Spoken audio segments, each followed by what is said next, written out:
You know, just because we hunt on TV doesn't mean we're not just like any other hunters. I mean, we strike out more times than we don't.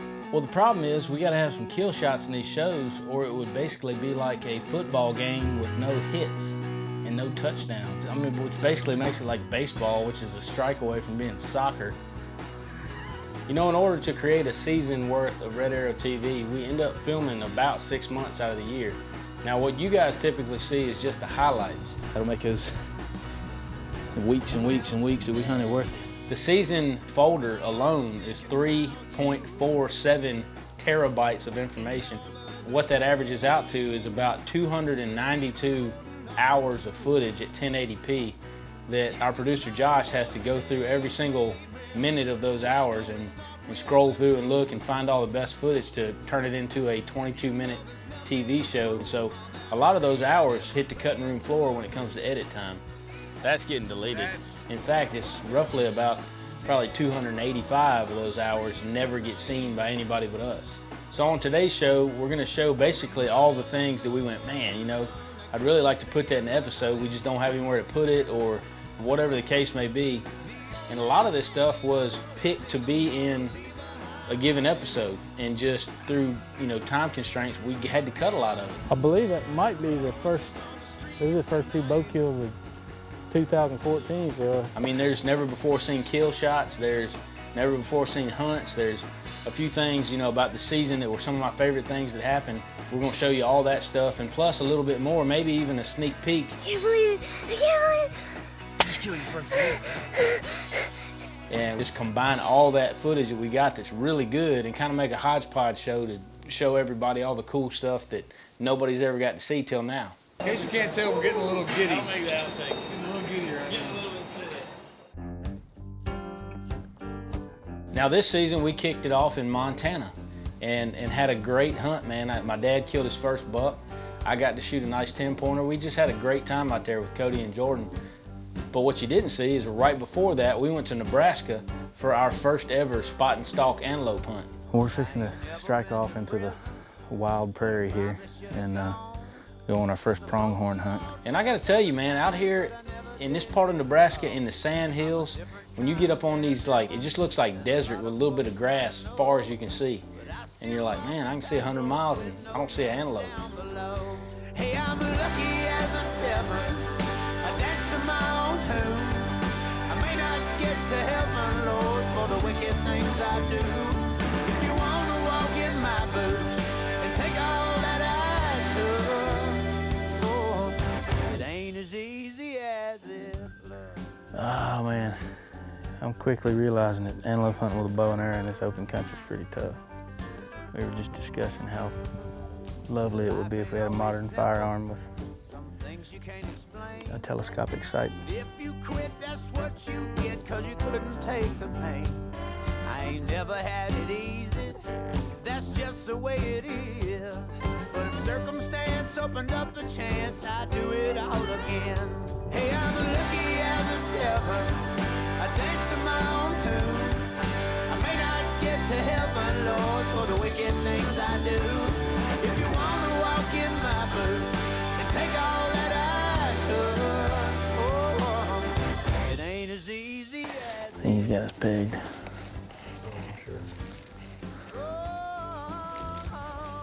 That's amazing. He's just like a speck on the horizon. He spotted us with his eyes. We've got binoculars and it's hard to see him. Seems like everything around here either bite you or stick you or get in your eyes or something. Some mean country. Or runs away from you.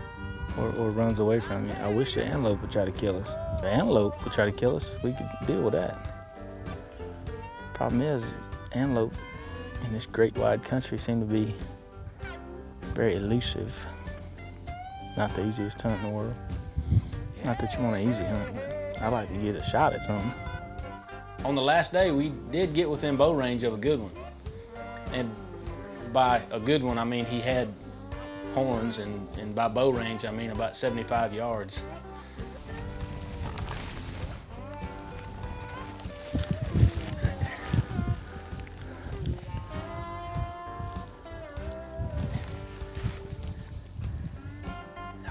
I was fixing to draw, and he busted me a little bit. They got real good eyesight, especially when there's not a twig to hide behind out there. And he took off. The only other shot I had, he quartered to me, and it wasn't an ethical shot. I mean, after 6 days or 5 days or however long we were out there, it is what it is. The wind picked up too. Well, as Corey Smith would say, maybe next year.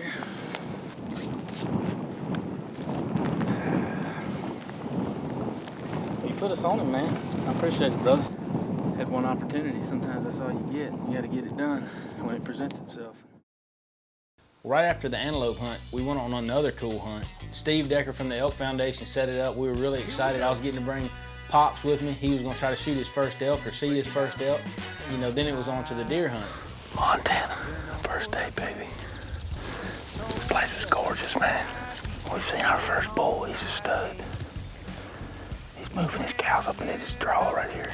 You know, it looked like it was going to happen on the first morning. I mean, these elk were right there, and this bull was a giant. And I was thinking any minute, these elk are going to cut uphill and bed down, and we can put a game plan together to kill them.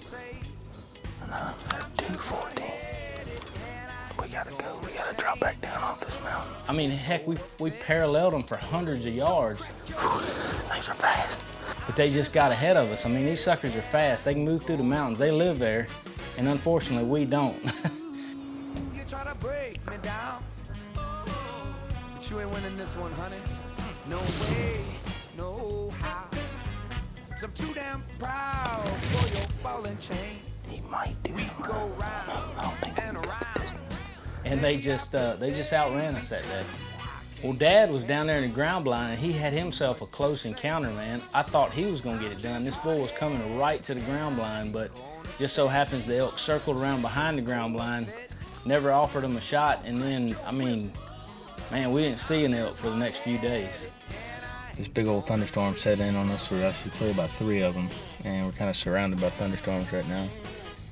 Not exactly a good scenario to strike out and get out in this open country, get hit by lightning. So, good news is we drove ourselves back in here today, and we're on our own, so we got the truck to utilize.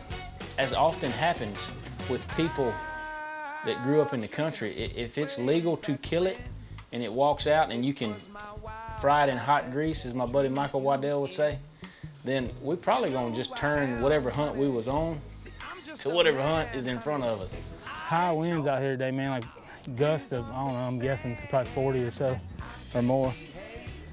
So we ran across these prairie chickens, man. They're fun to shoot, pretty good to eat, so the elk are just not talking, they're shut down. And so we figured we'd go on a little prairie chicken hunt and get some camp meat. We can maybe make a couple sandwiches out of those too anyway. When in Rome. What you say? I'm just hard-headed and I ain't gonna change around and around day after day. I shish kebabbed the wrong prairie chicken on that one.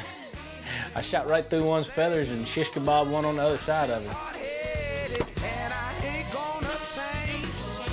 Go forward. He had a hard time putting his landing gear down with that thing sticking out of his side. I'm just hard-headed and I don't give a shit. It's pretty good looking though. You ain't got me, dog. Never had, Sure enough did, man. never will. Shot right through and past that first one, just whack it. This old prairie chicken got out there and he was pushing all over 50 yards. 46 yards.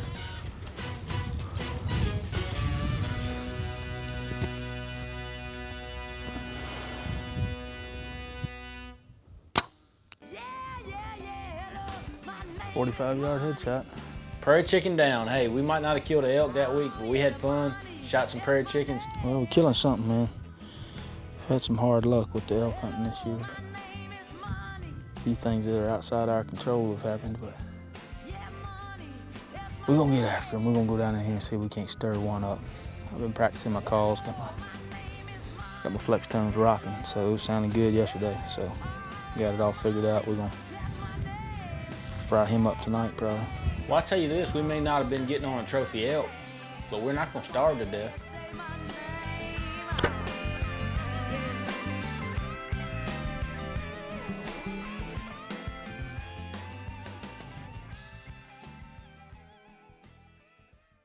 You know, last year Bo Dotley introduced us to the Stan Jones Mallard Lodge, and we had an absolute epic duck hunt.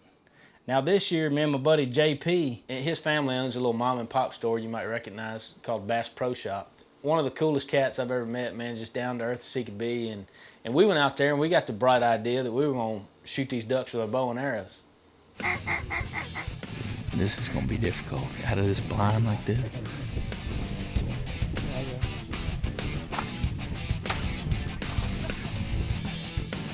Right here, I'm gonna drop it.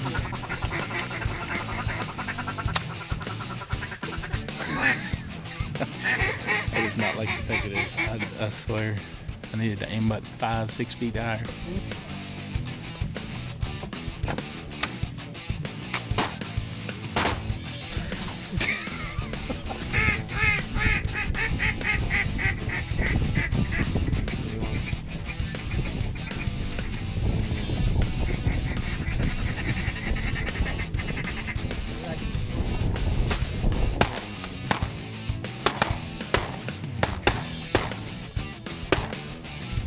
Man, those shotguns work good.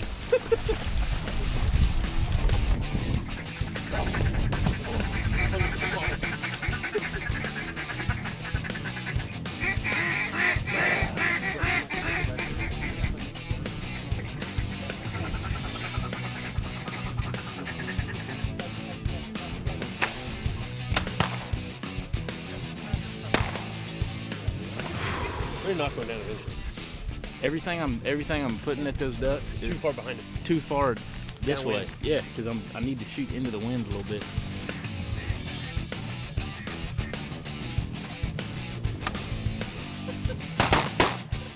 I didn't even touch the string to my face on that one. I just let her go.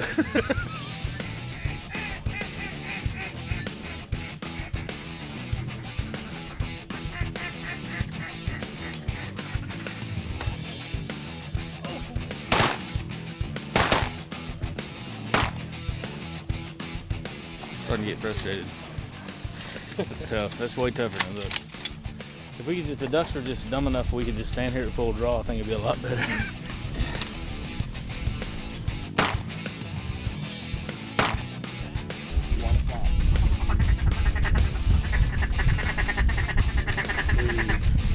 Please. Ooh. Oh, baby! Close to mine too. Man, I almost hit him in the beak.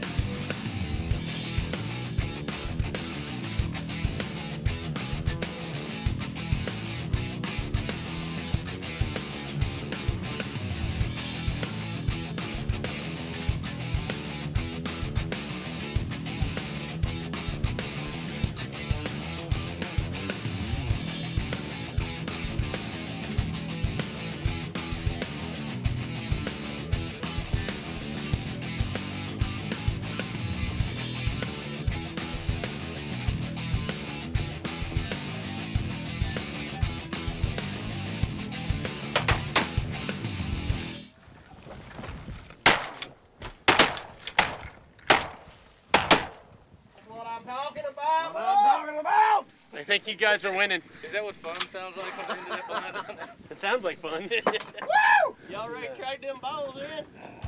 Revenge is a meal best served with lead and gunpowder. Steel in this particular case.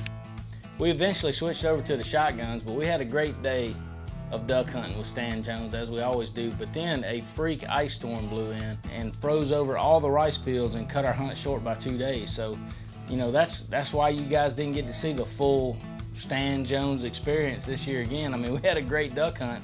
We just didn't get quite enough to make a full episode. Cool thing about it is, where better to be snowed in and iced in than the Stan Jones Mallard Lodge? I mean, you got gourmet food. I happen to have my parents and my granddad and my girls, and we just had a great time, man. And Stan to us is like family, and he surrounded himself by great people, and it is definitely a first-class spot. We're gonna go there every year. I'm gonna go there every year if I can till I die, if they'll have me.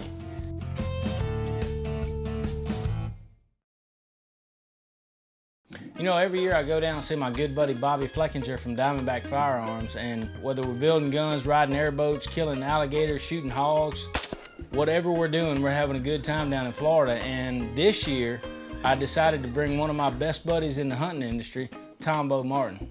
I'm surprised he actually brought me down here. I've been wearing him out. I'm like, dude, when are we gonna do this? When are we gonna do I mean, flinch. Woo! We shoot all day long. Yep, I think I leaked a little bit. Tattoos. Steel Nerves Martin.